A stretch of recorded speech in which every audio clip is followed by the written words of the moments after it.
I'm Brian Freise alongside Laura Duncan, and you're listening to the Triggered and True podcast. This is a podcast that's all about you, discovering you, going back for you, being with you. You're more than the pain you've experienced, the behaviors you're expressing, and the thoughts that run through your head. Together, we will find your true self, which has always been with you. It's just been covered up. Tune in as we show you how to feel your pain, get comfort, and go play as you return to you. It's time to transform from triggered to true. Hello and welcome everyone to this episode of Triggered and True. This is an exciting one because this is our 50th episode. Can you believe that, Laura? 50, that's exciting. Does it make you feel old? It makes me feel so old. It makes me feel like we've had enough time to do 50 episodes. Yeah. Yeah. But Laura is not 50 years old yet, if anybody was wondering. Not yet. I still have a couple years. A couple years? You got more than a couple years. Yeah, that's true. I don't even want to say we're just to protect our age. Well, I will say that I have less than a year to that point. So well, that's exciting though. That's a big one. Yeah. It doesn't scare me yet. That's good. Yeah. Maybe it's a super trigger that we can work through after the yeah, Today, definitely. Maybe I'm just in denial. Yeah, but I can see how, getting older really is a trigger. I can see it in my own life, and I can see how that could trigger. Having those kind of milestone birthdays can feel like a lot, but I think it really is a trigger. If we were in our true brain, getting older wouldn't feel the same way as it does from our triggered brain. Absolutely. Absolutely. Well, today's exciting again because it's our 50th episode, and it's a little bit of coming full circle. So we're going to go back to we're going to start off by kind of recapping how Laura and I met. And I didn't prep you for this ahead of time, but I want you to tell me what you remember about when we first met, which was we met at a conference or a workshop you were leading in January of 2019. So, yes. Was that in the stirring? Was that where I was doing those just to get a grid for? Yeah. Because I had done a couple before that, but those were when I was doing kind of like the main ones. So initially, obviously, I didn't know that much about you. You had signed up, I think, for sessions ahead of time. So I had read, like, I do an intake form with everyone that signs up. And so I do remember I had read it, but not like extensively, just because I usually waited until like I was actually sitting down with a person to go over like details and stuff. But I do remember you had signed up before. But I do remember seeing you at the workshop. And I would say like the biggest thing, like I know you probably felt more, the emotions you were feeling at that time, the Great Awakening, not knowing what to do. So all those big emotions, but I actually interpreted it a lot more as hunger than desperation, even though potentially you felt some desperation because of how extreme things were feeling. I saw it more as hunger. So when you're at the workshop, I felt the engagement, the hunger, the wanting to connect with it, feeling some level of hope, even though I kind of felt like the hope was like a little bit like, we'll see. Like, I don't know for sure, but we'll see. Just because you already were in school and you're already trying a lot of things. This is kind of spooky. I feel like you read people like a book, man. This is kind of weird. I usually do, actually. It's kind of strange. Well, but yeah, definitely I would say I felt more desperate and you said hungry. That's interesting.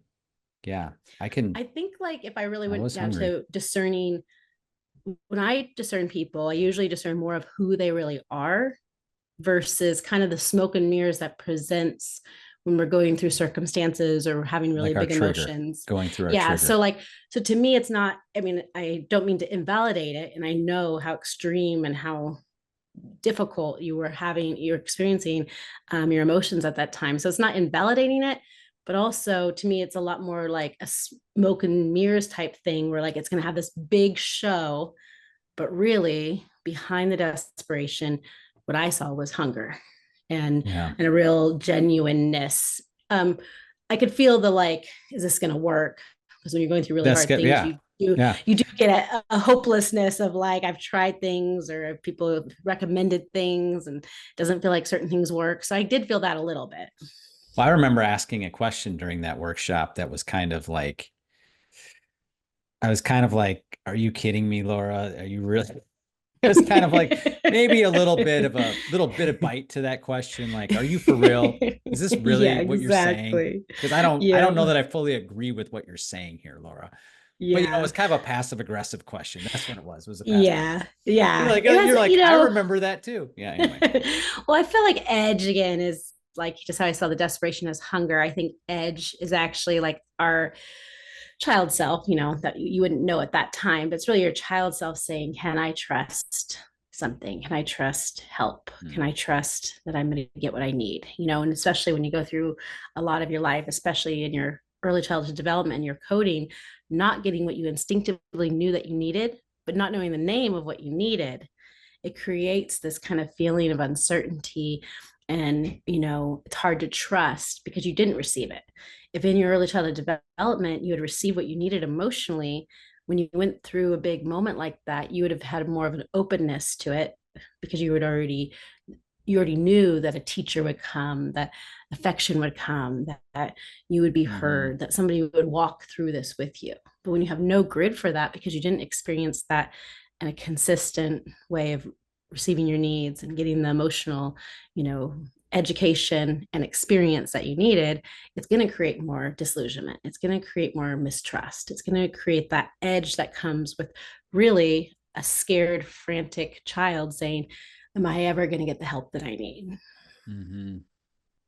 Yeah, no, I wasn't planning on this, but one of the things that is ringing a bell for me when you said that was I had kind of put my full stock in figuring out what was wrong with me from a spiritual standpoint. I'd put my Yeah. full stock in that.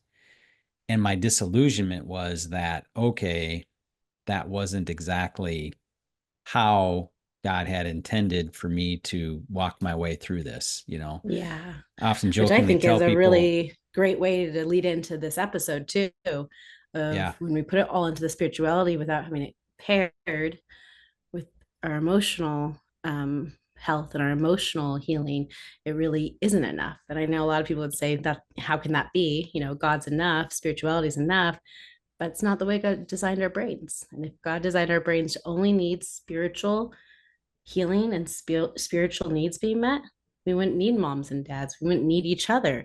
We would just have a spiritual relationship that was disconnected from humanity. But He likes our humanity because that's the way He created us.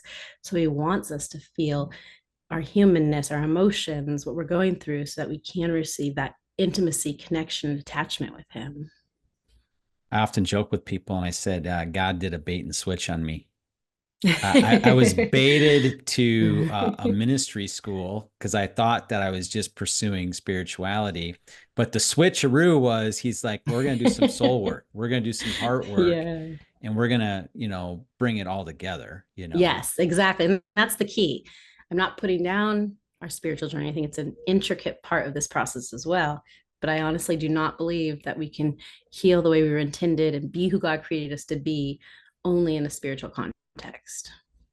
But God well knew that I was not going to move my family across the country for two No, years to go for to a some school silly emotions. for some emotional health training. That wasn't going to No, happen. So that's no the bait and way. switch. So I mean, he He's like, was come to this international school. Woo. No, just to joking. learn about how to take care of your emotions. I never would have opened that advertisement. So anyway, but prior to that's really great stuff, Laura. Thank you for sharing that. And I Yeah. love that it was impromptu because I think it had more depth to it that way, Mm-hmm. especially as I received it.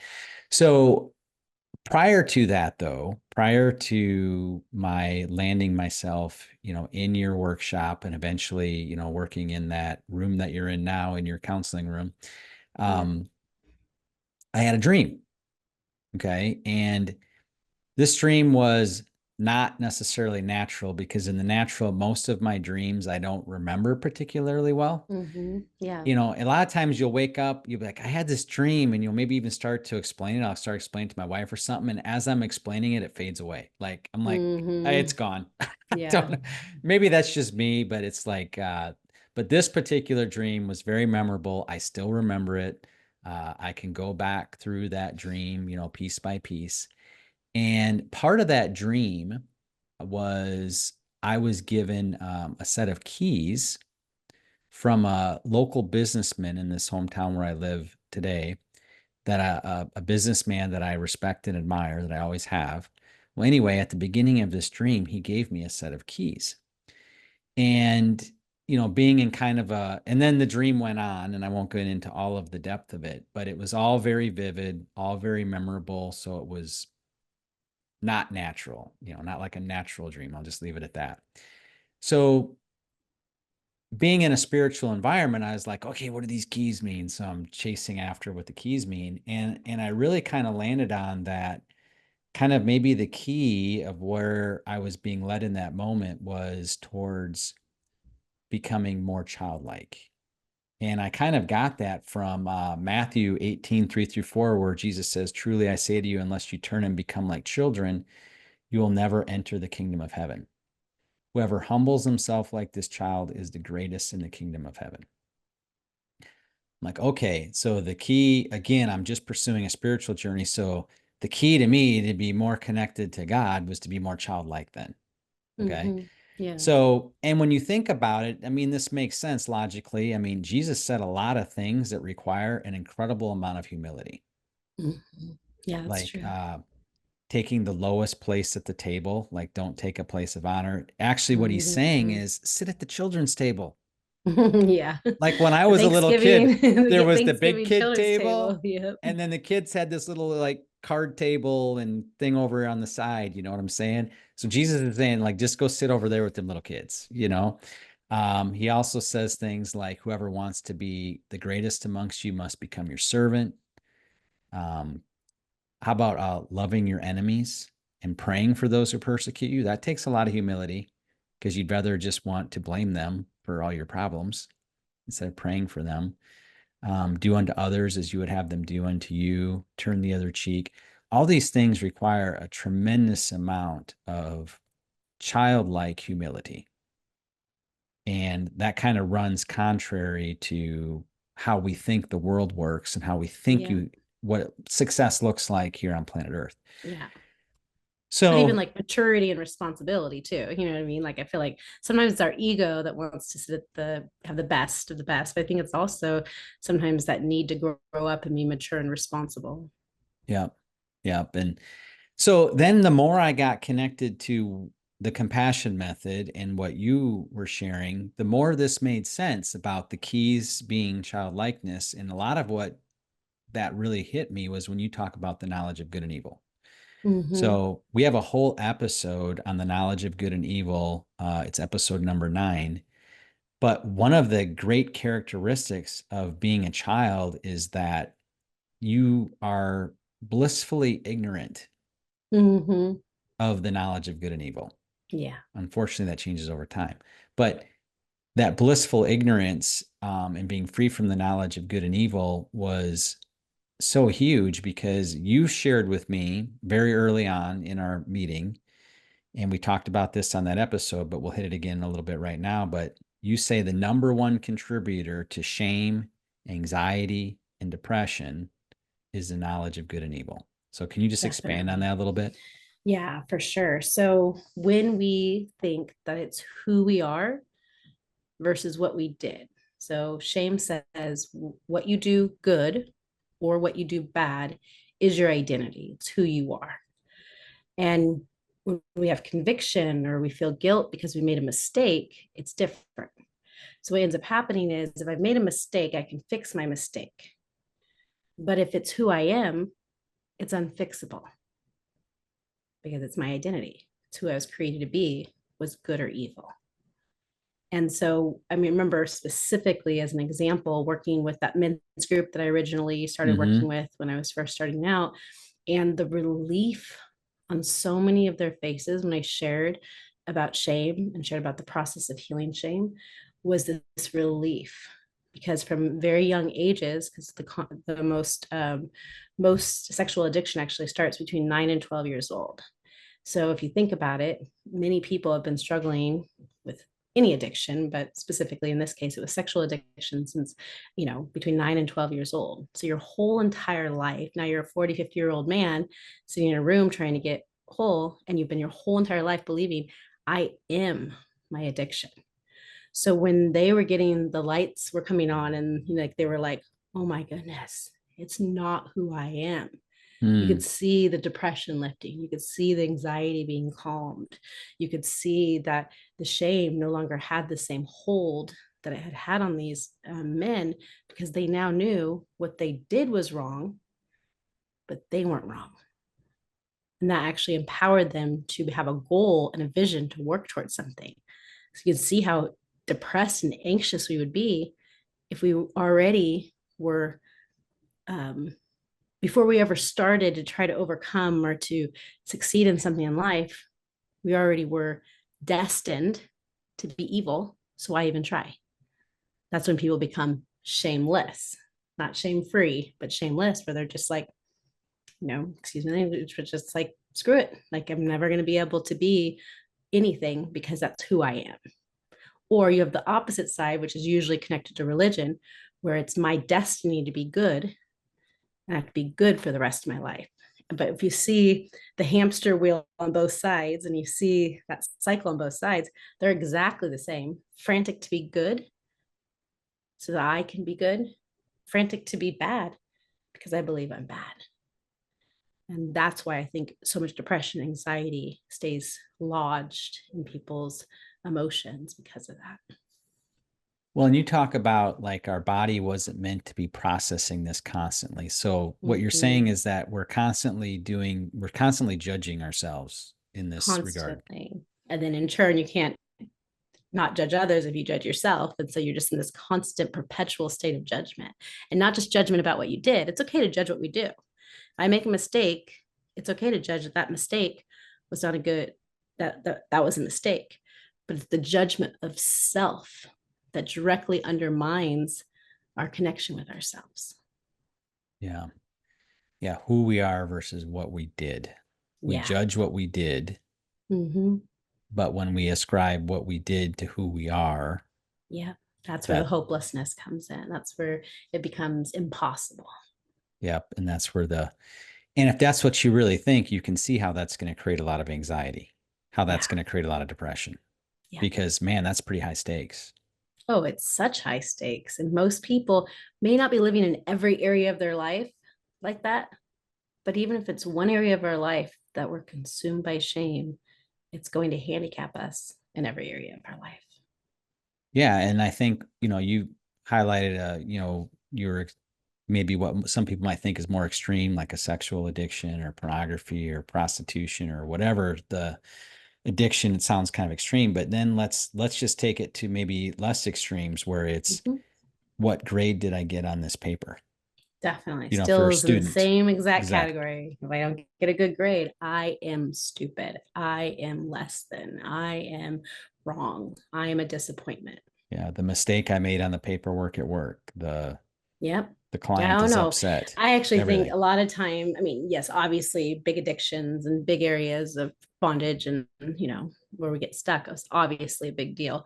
But I actually think it's the little things that we experience on the daily basis that really undermine our connection with ourselves and how we see ourselves, because it's just a little thing there, a little thing there. Because most of our audience, I think, is faith based. Most of our audience, I think, is trying to become healthier spiritually, mentally, emotionally. That's why you're listening to this podcast. So you may not have these major things, but don't underestimate how some of those small things can feed into the knowledge of good and evil, because we really are feeding the knowledge of good and evil, even if it's just a little bit each day. Yeah. And for me, it's surprising how it can creep up on you. And this is why when we talk about the compassion method, you and I both describe the compassion method in 3 steps, but you use different terminology than I use. And I think it's just how Yeah, our brains work, and your right totally. brain's definitely more developed. So, um, the way I describe it is your first step is awareness, like being aware that you're triggered, Yeah, being aware that your brain's been hijacked or that you're having this yeah, emotional or allergic reaction. And they can be so subtle. Like yeah, I had one a week ago where something happened at work. I had to make a very difficult decision. I knew the other person was not going to take it well, and yeah. they didn't. Mm-hmm. And some very hurtful things were said. but I Yeah. logicked my way around and be like, hey, they're just upset. Totally. They're never going to be able to see it from my vantage point. And I can Yeah. understand why they're upset. Okay. Yeah. But yet, what this text said, I read, I internalized, but I logicked my way around it. I didn't let myself Yeah. feel the sting of the text. Well, Yep. about 3 days later, my daughter says something snappy at me. That's home from college right now. Yeah. And the next thing you know, I'm yelling. I kind of lost it. And I was like, where did that come from? Hmm. Oh, that came from that back Yep. there. And I wasn't Yeah. aware. I wasn't aware, Yep. you I know? love how you brought that up because I think a lot of us manage our emotions with logic, which is actually a suppression of emotion. It's not actually creating the awareness and the felt experience.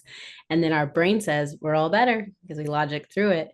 And then sometimes people even try to do that, like when we talk about like self-compassion, they think they're doing self-compassion, but they're really just doing self-logic. Yeah. And so then they're like, it doesn't work. But I'm like, because we were connected to our logic, but we weren't connected to our emotion. So my first step in the compassion method, I describe it as awareness. You Yeah. describe it as feel your pain. Hmm. But I think they really go They hand in they hand they because do because you if you can't aren't feel your aware, pain. no, you Yeah. yeah, if I If said you're you're not in aware. pain, Yeah. but you're not aware of it, like you would have to be almost faking feeling it, being like, I even logicking, I guess I should be feeling something right now. But if you're not aware of it, you Yeah. can't feel it. So I would really pair awareness and felt and feeling your emotions together as I would comfort and connection. Because the second step, I usually say comfort, but I actually feel like connection is also in part of it because just because you feel comfort doesn't mean you felt connected to comfort. So I do think there's like two parts in each of those steps. So and our last podcast, number 49, was about feeling your pain. So if you missed that one, go back on Yeah. that one. So what I had to do practically was get alone. I had to let myself, I went back to that text message. I reread it. I had to let myself feel the sting of what this person was saying. Yeah. I just And had on to let that deeper myself feel it. level, not the knowledge Yes. of good and evil, not that it was a bad text, but how did it make you feel? Yeah. And it's not that as much as I thought, with my logic, there was still a part of me that was grabbing the shame of you hurt this Mm-hmm. person. No matter how Yep. logical Oh yeah. it was, it's It still really is like your we have kind of fault. two voices going on. You Yeah, know what I it's mean? still We've got your like our fault. logic You voice should and be then our shame ashamed. voice. You Yeah. should be ashamed that you hurt this person, even though you had all these logical reasons for it and you tried to do it Yeah. as honorable as possible. Mm-hmm. You still hurt them. Um, so yeah, I think that's really, really important. And the other thing you talk about with this is, we focus a lot on the bad, Yeah. the evil, and Mhm. that's what kind of gets the attention because you think, well, obviously shame is a bad thing, but it can also be connected to when we're feeling good Mm-hmm. and when we Definitely. do good things. So one of the things that was revelatory for me is when you talk about, the knowledge of good and evil, we know that, the knowledge evil is bad, but so is the knowledge of good. Yeah, Because that's what definitely is. it creates this standard we're always measuring ourselves against. Mm-hmm. Exactly. And it's addictive, Very feeling addictive good. because you get a reward and the reward says, okay, I'm a little bit better. We get our point system. I remember being so mad in the beginning when I first realized that who I am is separate from the point system. I just like the point system. If you did good things, then you should be It's good. easier, And right? yeah, How many gold exactly. stars are on my chart? Totally. And I literally thought, why did I do good things if it doesn't even matter? If what I do matters, but I matter more, then who cares if I'm doing good or not? I remember being like, that was a waste because I thought it actually fueled me. The more good things I did, the more it fueled my shame, of course, but also fueled me feeling better about myself. But that's a false sense of value if it's connected to what you do. Our true value cannot be connected with what we do. So if my value only comes from doing good, I actually don't have value Mm-hmm. in who I am. Yeah. Yeah. And one of the things I had written in my notes from when we met, when we were talking about good and mechanical, was I wrote in my notes, to really think about how many things do I do just because of appearance? Yes. And I think there's so many more that we do consciously or subconsciously. Well, I think the vast majority is probably subconscious. Yeah. Yeah. I mean, even like when people are like, I would make my bed every single morning. I'm not saying that we shouldn't make our bed every morning, but why do we make our bed every morning? Like if you start asking kind of a curious why in a lot of things you do, I think you'll definitely get down that your true self is not motivating majority of your behavior. The knowledge of good is actually motivating your behavior. Yeah. How many things do you agree to do Because just it's the because it's the right right thing to thing to do, do? what you Yeah. should do, you're supposed to do, what people expect of you, what people want from you. That's the hamster wheel. Sure is. And it's unending. And it's everyone has a different standard. Everyone has different expectation. And then you throw in that half the time people are triggered when they have an expectation for you to do something for them. And so you throw that in the mix, and it's a very unreliable source. But you know, when we think back to it from a biblical standpoint, you know, one of the things, you know, God did not want Adam and Eve to eat from the tree of the knowledge of good and evil. Like he didn't No. want us to have to live by this system. No, obviously it's a disaster. It's a disastrous system because it Yeah. it it comes with it all the shame, the pain, the anxiety, the depression. I mean, everything, you know, living by that system is absolutely exhausting. hmm And I've said before, just a real small thing. It doesn't mean that Adam and Eve weren't making mistakes in the garden. It never says that. Right. They just had no knowledge of it. So it's not necessarily that we're, it's about making mistakes or not making mistakes. It's about the knowledge of what that means to us and the disconnection that happens in the process. And they evidently, before they ate from the apple, they were not ascribing their mistakes to who they were.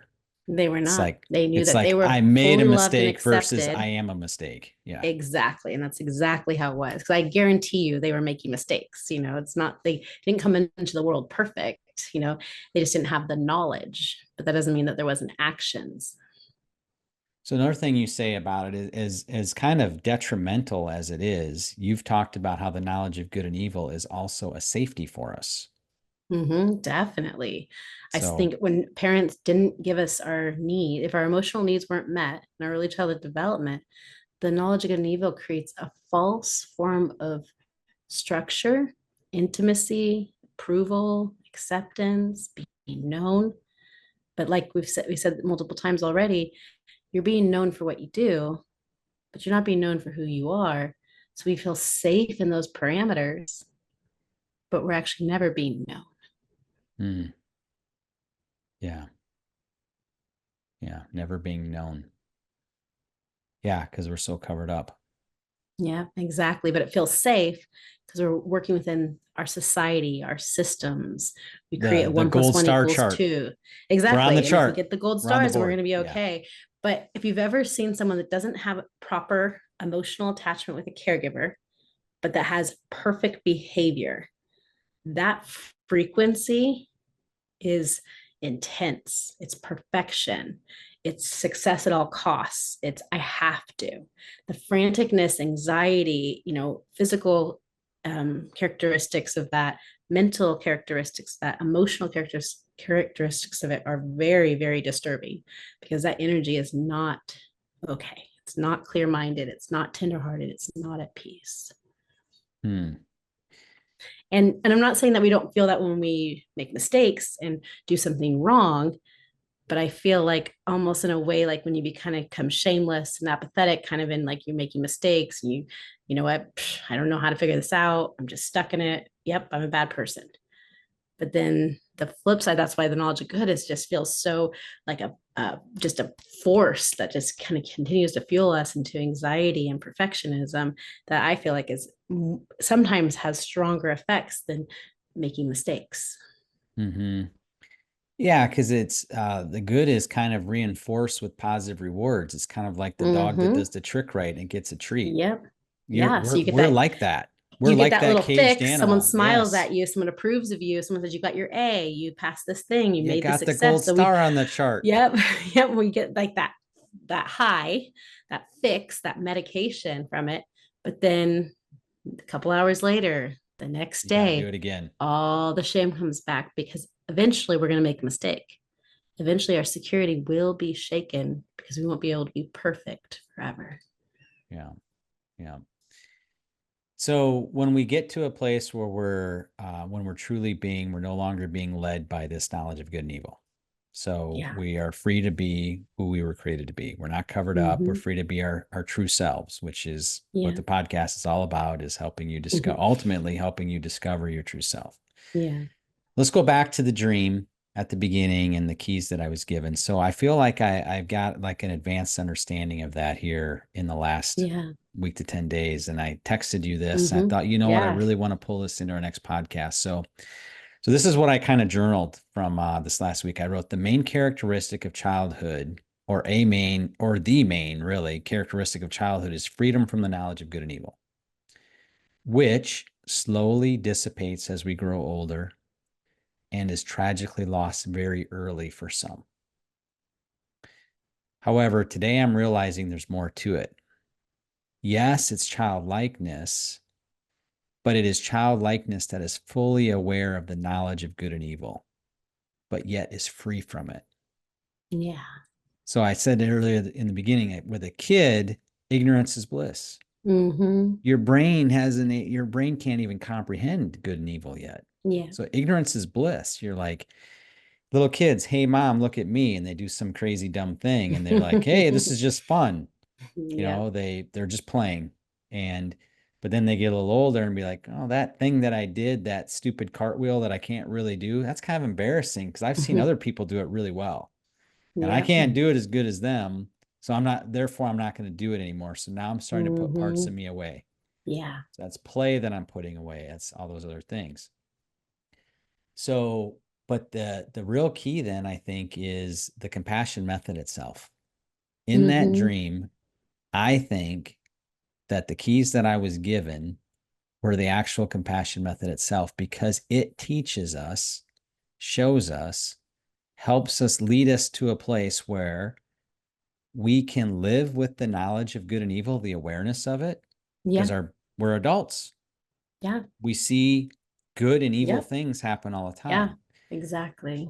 but yet we can be free from the impacts that it can have on our soul, on our heart. Exactly. Yep. Like, and that's what the compassion method Yes. leads us to. Hmm. And that's why I commonly use that quote of like, what you do matters, because we're adults. We do want to be able to see what's right or wrong, live a life that's lining up with the things that are healthy and good for us and good for others. What we do matters. We matter more. And that quote alone, I think, summarizes the compassion method in context to what you're talking about of it still matters. It's still the system. It's still the world we live in. Until something changes, this is the world we live in. Right. So awareness is actually necessary to live in this world. But like you said, the shame impact of the knowledge of good and evil is no longer how we're filtering and processing through our knowledge of good and evil, both for ourselves and others. Yeah, we don't have to live by that system. It is the Mhm. operating system of this world, It is, but we don't yes. have to live by it. No, and we don't have to judge ourselves, condemn ourselves, shame ourselves, separate from ourselves, disconnect from ourselves, because we can stay connected regardless of good or evil. I've said this before, but Proverbs 4:23 always rings so strong with me, where it says, above all else, guard your heart, Yep. or from there flows the wellspring of life. Yeah. This is what we're doing with Yeah. the compassion method, is we are learning how to take care of our heart, how to Yep. guard our heart, so Hmm. that we no longer have to operate under this knowledge of good and evil system. Yep. That we can Exactly. be aware of it. We can be, what's that? How's that said? We can be in the world, but not of the world. Hmm. I just Yep. had kind of an idea when you were sharing how you logicked through that text message that you received, and Yeah. how like underneath the current, the current underneath it was still pain. And so when you had that connection with your daughter, it came out because it was there and hadn't been taken care of. That's kind of how I would like illustrate us accepting Jesus's sacrifice logically Mm, versus us accepting his sacrifice emotionally. mm. That's, I think, how I would summarize what I was just trying to share, because I know I wasn't fully making it clear, but that's how I would summarize it. Are we logically accepting the redemptive process of Jesus and what he did for us? Or are we also emotionally accepting the sacrifice that Jesus gave to us? That's good. Yeah. And both are necessary Both are because, necessary. because when I first was going down this road, I'm like, well, logic's horrible. It's the bad guy. I've been, No. I've been leaning on it Yeah. too hard. It's just that I've been Yeah. leaning on it too hard. Exactly. It's You know, I just, overworked. I always like to use the example of two different muscles. If you never used your right hand, your right arm, and you only lifted weights with your left, it's going to be all ripped. You're going to have a huge muscle. And the other one's going to be so weak and not strong. yeah. So the answer isn't cut off your, in your case, left No. arm, you know, and Yeah. just build up your right. Yeah. It's to build up your right and keep working out your left, you know, Exactly. but So if we yeah. only connect with God, Jesus, Holy Spirit in a logical way, but we haven't been able to fully connect to Him in an emotional way, that would be homework. That would be something that people could work on to be able to apply these keys. Yeah, that's a great place to kind of lead us in our conclusion because there is some homework there. This is work. Yeah, This it is is. still work. It's I like know. I know. I always like to say it's not work, but the root's it's not like work, but it takes work to get to the root. it's like work out your salvation. Like this is part of Yeah. working out that Yeah. salvation. And It's you know, putting it's attention on it consistently, even when it's uncomfortable. It's like working out. yeah, like I had to take the time to let myself feel like I had to block off Yeah. the space and I had to Yep. like clear the deck and be like, Yeah. Time, I intentionality, gotta feel it. space, feel it, Then I can work on uncomfortableness. bringing the comfort and all the other aspects of the compassion method process. So really that's a great way to say it, Laura. I've never heard you say that before, but that the way you explain that, how of so many of us have probably just accepted his sacrifice logically. We Yeah. haven't accepted it emotionally. And the Yeah. compassion method helps us accept it emotionally. Hmm. Exactly. And I think that's where so much disillusionment comes with God is we're going around logically feeling great about our relationship with him. And then a storm comes, and then we're Yeah. either blaming ourselves or blaming him because he wasn't who we thought he was, or we didn't behave the way we thought we were supposed to because we didn't have an emotional connection with him. We only had a logical. I think the more logical we are, the more we have to have a relationship through the lens of the knowledge of good and evil. The more we're able to connect Mm, to the emotion of it is when we can connect more to who we were created to be versus what we do. yeah. I like that. I'm gonna have to go back and re-listen to this. I know I was like, well, that was good too. That was I like good. when I could explain it a little differently because sometimes like I have my idea, but then like the process of explaining it. So I do feel like that summarized it a lot more clearly. Yeah. Yeah. I like it. So kind of like where I'd like to direct people, like your homework, I think, is really beginning your own compassion method journey. And what better way to Yeah. do that than, you know, after listening to episode 50, you know what I'm saying? Yeah. Yeah, Um, totally. so I think a great place to start on that journey is to go back to episode 44, because in that episode, we talk about how to begin your compassion method journey and Yeah. the resources that are available and different Yeah. podcasts that, you know, would be highlighted in that process. And I think that would be Yeah. a great next step for everybody listening. I definitely agree. And even if you've kind of been listening or you've kind of been scratching the surface and kind of getting it, I really encourage everyone that's been listening, especially you've been on this journey for some time with us, to really apply it. There's so much of the time we listen to podcasts and or information or concepts and we learn it, we learn it, we learn it. We might know it inside and out.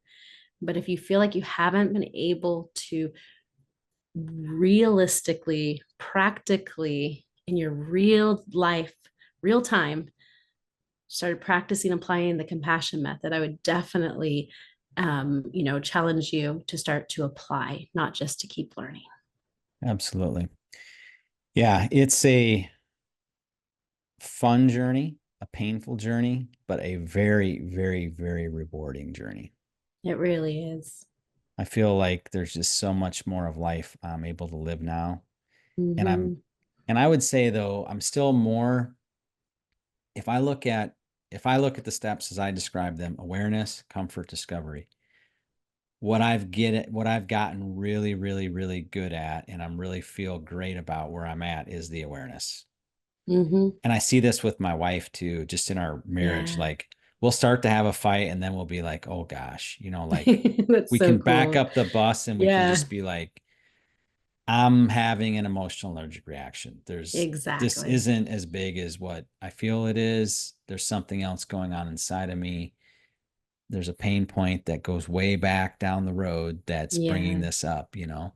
Yeah. Um, But where I want to grow for sure is in taking the time to feel and apply the comfort. Yeah, I think that's really, really necessary. And we never know how long it's going to take to be able to apply those different steps.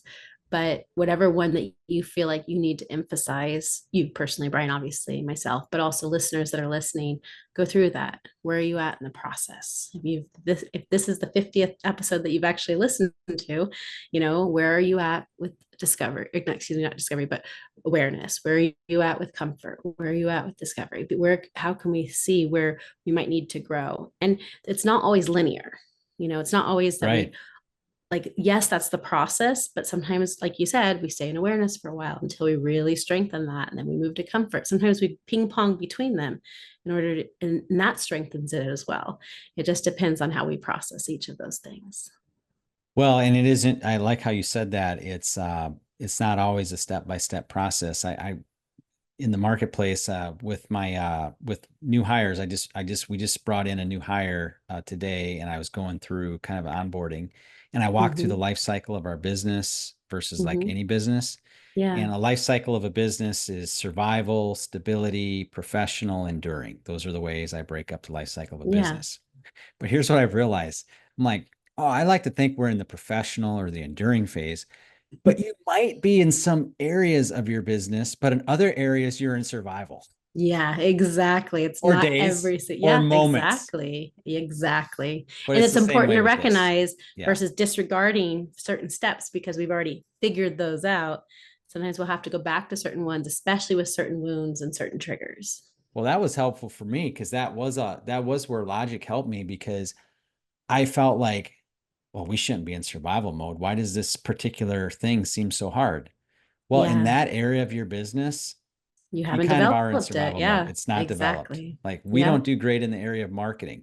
It's a very Mm-hmm. underdeveloped aspect of our business. Yeah. So in that area, kind of in survival mode.